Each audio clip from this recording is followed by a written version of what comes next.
আমি আবৃত্তি করছি যুদ্ধ জয়ের কথা। লিখেছেন শামসুর রাহমান। আজকে আমি বলবো শুধু যুদ্ধ জয়ের কথা, যার সুবাদে পেয়ে গেছি সাধের স্বাধীনতা।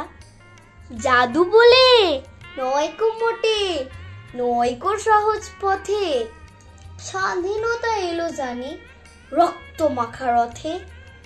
স্বাধীনতার শত্রু যারা, তাদের পায়া ভারী, এসো সবাই মিলে তাদের তারাই তাড়াতাড়ি।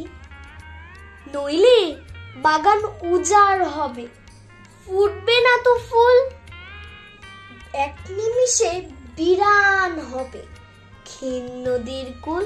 ধন্যবাদ। আমার ভিডিওটি ভালো লাগলে অবশ্যই লাইক, কমেন্ট এবং শেয়ার করবেন, আর সাবস্ক্রাইব করতে ভুলবেন না কিন্তু। Bye bye.